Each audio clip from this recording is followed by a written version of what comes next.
IPL খেললো মুস্তাফিজুর রহমান এবং IPL এর টাকা পাবে বাংলাদেশ ক্রিকেট বোর্ড। এবারের মতো আইপিএল অভিযান শেষ করে দেশে ফিরলেন মুস্তাফিজুর রহমান গতকাল। এদিকে গত ডিসেম্বরে আইপিএল এর চেন্নাইয়ের হয়ে 2 কোটি রুপিতে ডাক পান মুস্তাফিজুর রহমান। তবে এখানে একটা প্রশ্ন থেকেই যায়, এই আইপিএল আসরের মাঝপথে চলে আসাতে মুস্তাফিজ কি পাবে তার পারিশ্রমিকের পুরো টাকা? এদিকে আইপিএল এর নিয়ম অনুসারে আইপিএল এর পুরো আসর খেলতে পারলেই 2 কোটি রুপি পেয়ে যেতেন মুস্তাফিজ। তবে এখন কি পাবেন সেই 2 কোটি রুপি? তবে এই আসরে মুস্তাফিজ চেন্নাইয়ের হয়ে 9টি ম্যাচ খেলেছেন। আইপিএল নিলামের দাম অনুযায়ী মুস্তাফিজের প্রতি ম্যাচের পারিশ্রমিক আসে 14,28,571 রুপি। সেই হিসাবে মুস্তাফিজুর রহমান 9 ম্যাচে পাবেন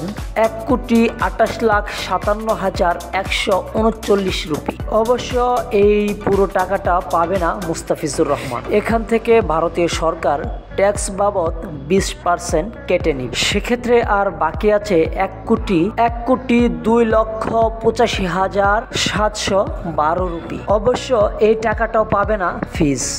ক্রিকেট বোর্ডের রুলস অনুযায়ী একজন ক্রিকেটার ম্যাচ খেলে যত টাকা পাবেন তার 20% দিতে হবে ওই ক্রিকেট বোর্ডকে। সেক্ষেত্রে মুস্তাফিজ 9টি ম্যাচ খেলে 82,28,565 রুপি পাবে। সব মিলিয়ে মুস্তাফিজকে দেশে ফিরে আসায় এটা মঙ্গলজনক কিনা তা অবশ্যই কমেন্টে জানাবেন। ধন্যবাদ ভিউয়ার্স।